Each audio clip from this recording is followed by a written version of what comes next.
আসসালামু আলাইকুম। কি অবস্থা সবার? আশা করি সবাই ভালো আছেন। তো এর আগে যতগুলা ভিডিও বানাইছি, তো এই সময়টা মানে এই প্লেসেই, তো আপনাদের এই প্লেসটা অনেক বেশি পছন্দের। কমেন্ট করে আমি কমেন্ট পাইছি আর কি। তো দেখলাম যে এই ভিউই আর কি ভিডিও বানানো যাক। যেহেতু ভিডিও বানাবো, আপনাদের সাথে শেয়ার করব। সো এই সুন্দর ওয়েদারটাকেই চুজ করলাম ভিডিও বানানোর জন্য। তো আমি আজকে বের হলাম হলো পালসার 150 নিয়ে। তবে এটা 50 না, এটা হালকা মডিফাইড গাড়ি। তো এরা মডিফাই করা হয়েছে, আর এই জন্য এই সময় এটা ভালোভাবে ইউজ করা যাচ্ছে। তো দেখলাম যে এটার একটা রিভিউ নিয়ে আপনাদের সামনে আসি। যারা এখনও পালসার কিনতে চান বা পালসার নেবেন কিনা এটা ভাবতেছেন, তো আপনাদের জন্য এটা বেস্ট ডিল হবে নাকি এই সময়ের জন্য এটা ঠিক হবে না, বা মডিফাই করলে কি কি সুবিধা পেতে পারেন। অনেকেই বাইক কিনে মডিফাই করতে চান, তো এটারও বেশ কিছু মডিফাই আছে। তো এটাই জানানোর জন্য আর কি আজকের ভিডিও। তো এটা হলো পালসার 150 সিসি। তো এটা হলো আমাদের ডার্ক রাইডার কাব্যর বাইক। তো এটা নিলাম আজকে রিভিউ করার জন্য। আমারটা ওর কাছে আর ওরটা আমি নিয়ে আসলাম, যে আজকে বাইক এক্সচেঞ্জ করে চালাবো। তো এটার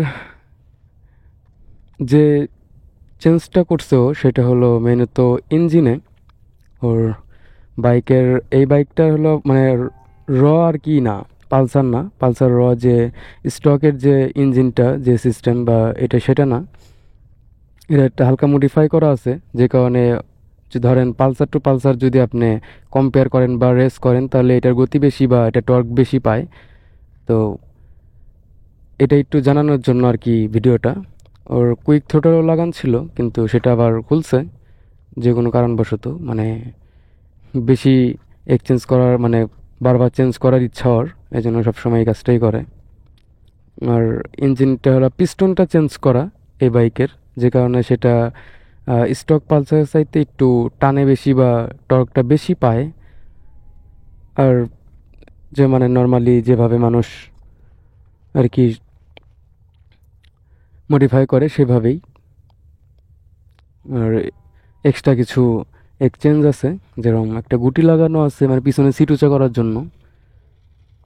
তাছাড়া মোটামুটি সব স্টকেই আছে, শুধু মানে চেঞ্জ বলতে হলো আপনার ইঞ্জিন যে পিস্টনটা, পিস্টন চেঞ্জ, এটা মডিফাই করা।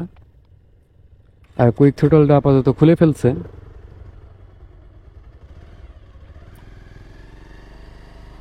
তো চলো একটু কথা বলতে বলতে মানে যাওয়া যাক, এক জায়গায় দাঁড়িয়ে না থেকে। তো এই সময় আসলে এই বাইকটা নেওয়া ঠিক হবে কি না, যেহেতু যুগ আপডেট হয়ে গেছে আর পরপর আপডেট গাড়ি আসতেছেই। যেমন দেখতে দেখতে বাংলাদেশে 350 সিসির রয়্যাল এনফিল্ড চলে আসলো। তো এই সময় যারা যদি বলেন যে আমার একটা ফ্যামিলি বাইক দরকার, বা আমি অফিস করি বা এমনি নর্মালি চালানোর জন্য কিনবো, তাদের জন্য পালসার এখনো বেস্ট আছে। আর যদি ভাবেন যে না আমি একটু মানে আপডেট গাড়ি নিব বা আমার একটু বেশি ফিচার লাগবে, তারপর ফ্যামিলি গাড়ি হইতে হবে না, তাহলে এই গাড়িটা আপনার জন্য না। আর যারা এই পালসারটা এখনো চালান, তো তারা ডার্ক রাইডার কাব্যর ভিডিও আছে ওর চ্যানেলে, সেটা দেখে আপনি মডিফাই ভাবে করে নিতে পারবেন। তাহলে আর স্টক পালসারের মতো আপনার আর কি বাইকটা ভার হয়ে থাকবে না। আমি যখন প্রথম আর বাইকটা নেই, তখন পুরো আমার যে জিক্সারের যেমন পিক আপ, আমি সেই ফিলটা পাইছি। মানে আমি বুঝি না যে আমি পালসার চালাইতেছি, আর পালসার দিয়ে আমার চালানো শেখা, তারপরেও মানে আমি আর কি মানে বুঝতে পারতেছিলাম না যে এটা পালসার, বা এটা মানে পিস্টন চেঞ্জ করাতে এতটা ইজি হয়েছে বাইক, যেটা বলার মতো না। আর টান উঠতে কোনো দ্বিধাবোধ করে না। আর যেহেতু একটা বাইকের বয়স হয়েছে, সেই জন্য হয়তো বা এরকম, কিন্তু আমাদের ডার্ক রাইডার এটা অনেক পছন্দের বাইক। ওইটার পিছনে সবসময় মডিফাই করে, এটা লাগায় ওটা লাগায়, কিন্তু চেঞ্জ করবে না বাইকও। আমার মতোই, আমি যেমন আমার জিক্সারটা রেখে দিই সবসময়, যে ওটাকে কোনো সময় সেল করবো না, ওটাকে খুব যত্নে রাখা হয়। তো এখন একটু এটার পিক আপ দেখেন, যে মডিফাই করার পর ইঞ্জিনের পারফরমেন্সটা কত ভালো হয়েছে।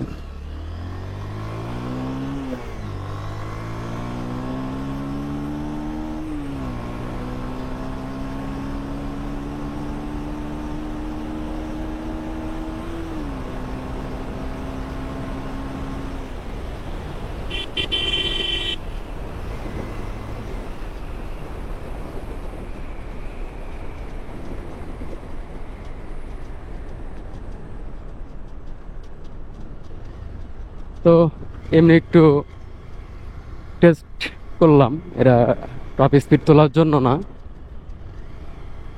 তো বুঝতেই পারতেছেন যে স্টক পালসারের চাইতে এটা কত দ্রুত টান ওঠে বা কাউন্ট করে, সেটা হয়তো বা বুঝতেই পারলেন ভিডিও দেখে।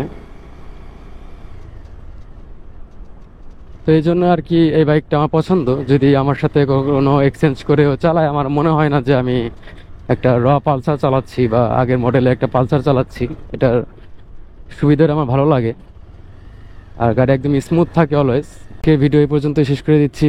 আল্লাহ হাফেজ, দেখা হবে পরবর্তী কোনো একটা ভিডিওতে।